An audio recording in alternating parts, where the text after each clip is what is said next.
L'histoire de l'écriture du Coran, de sa transmission orale et écrite, et des querelles sur les versions existantes est un sujet complexe qui a marqué les premières décennies de l'islam. Cette histoire implique plusieurs califes et personnalités de l'époque, ainsi que des dynamiques politiques, culturelles et sociales. Voici une explication détaillée des événements concernant l'écriture du Coran, les moyens de transmission, ainsi que les tensions entre les Omeyyades et les Quraysh. 1. La révélation du Coran et sa transmission orale. Le Coran fut révélé au prophète Mohammed sur une période de 23 ans, à partir de 610 jusqu'à sa mort en 632. La transmission initiale du Coran était orale, car la tradition arabe reposait en grande partie sur la mémorisation et la récitation poétique. Les huffaz, mémorisateurs. Dès le début, les compagnons du prophète se consacrèrent à mémoriser les versets révélés. Ces mémorisateurs, appelés huffaz, jouèrent un rôle crucial dans la préservation du texte coranique en le récitant régulièrement lors des prières et en enseignant les versets à d'autres croyants. Récitation. Le Coran était récité dans un style spécifique, connu sous le nom de tajwid, qui soulignait les règles de prononciation et l'intonation.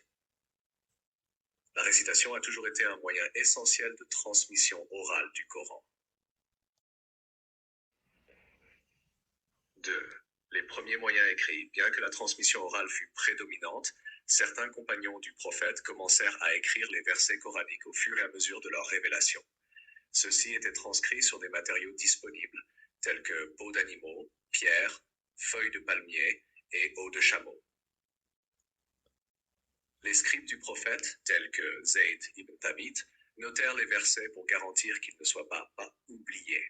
Cependant, ces écrits étaient éparpillés et non réunis en un seul recueil. Chat 3. La compilation du Coran sous le calife Abu Bakr. Après la mort du prophète en 632, un événement marqua la nécessité de compiler le Coran en une version écrite, la bataille d'Al-Yamama en 633. Au cours de cette bataille, de nombreux huffaz, mémorisateurs, furent tués, ce qui suscita des inquiétudes quant à la perte potentielle du texte.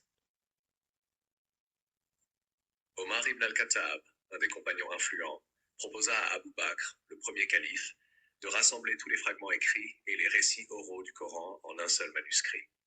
Zayd ibn Thabit fut chargé de cette tâche, rassemblant les versets à partir des mémoires des compagnons et des fragments écrits. Ce premier mushaf, recueil, fut conservé par Abu Bakr, puis transmis à Omar, et finalement à Hafsa, la fille d'Omar.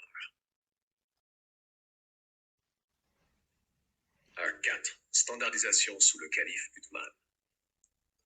Sous le règne du troisième quinzième calife, Uthman ibn 656, une crise éclata concernant les différences dans la récitation du Coran à travers les différents territoires islamiques. Alors que l'islam s'étendait, certaines régions comme la Syrie, l'Irak et l'Égypte avaient des récitations légèrement différentes, basées sur des dialectes locaux. La diversité des récitations. Les compagnons récitaient le Coran selon différents dialectes arabes, les haruf. Bien que ces variations fussent légitimes à l'époque du prophète, elles causèrent de la confusion parmi les nouveaux musulmans des territoires conquis. La compilation d'Uthman. Afin de mettre fin à ces divergences, Uthman ordonna la standardisation du texte coranique. Il nomma un comité dirigé par Zayd ibn Thabit pour compiler une version officielle basée sur le dialecte de Quraysh, le dialecte du prophète. Cette nouvelle version fut ensuite copiée et envoyée aux grandes villes de l'Empire musulman, notamment à Koufa, Busra, Bassora, Damas et la Mecque. Les autres versions ou fragments coraniques furent ordonnés de brûler, ce qui permit de consolider une unique version du Coran. 5. Les querelles entre les Omeyyades et Quraysh et la transmission du Coran. Après l'assassinat d'Uthman en 656, les tensions politiques entre différents groupes musulmans devinrent plus visibles, notamment entre les Qurayshites, la tribu du prophète, et les Omeyyades.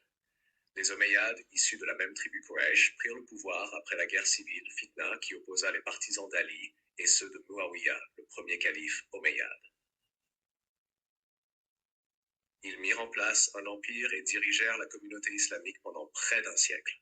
Sous leur règne, Sous leur règne, ils mirent en avant la centralisation du pouvoir et cherchèrent à renforcer leur autorité sur la religion et la politique. Différences tribales et tensions. Les Omeyyades étaient issus du clan de Banu Umayya, qui avait historiquement opposé le prophète et ses premiers partisans.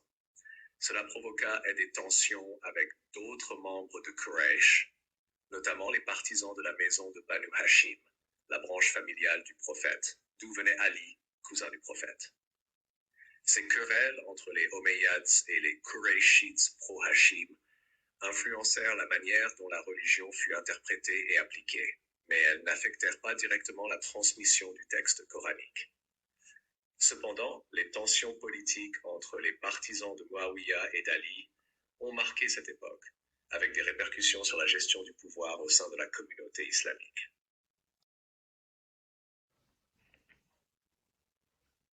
6. Le règne de Yazid et l'élimination de certaines versions. Yazid ibn Muawiyah, qui devint calife en 680 après la mort de son père Muawiyah, est souvent associé à des événements tragiques tels que la bataille de Karbala, où Hussein, le petit-fils du prophète, fut tué. Pas d'élimination de versions sous Yazid. Contrairement à certaines croyances, Yazid n'a pas éliminé d'autres versions du Coran, car la version officielle d'Uthman avait déjà été adoptée dans tout l'Empire. Cependant, Yazid poursuivit la politique centralisatrice et autoritaire des Omeyyades, cherchant à maintenir le contrôle sur la religion et l'interprétation de l'islam. 7. Les différentes lectures du Coran. Après la standardisation du texte sous Uthman, des lectures qira'at différentes du Coran subsistèrent.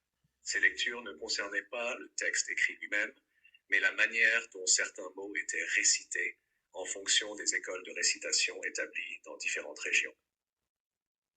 Les sabchirats principales furent reconnues par la tradition islamique, chacune ayant des variantes de prononciation et des subtilités grammaticales, mais ne changeant pas le sens global du texte.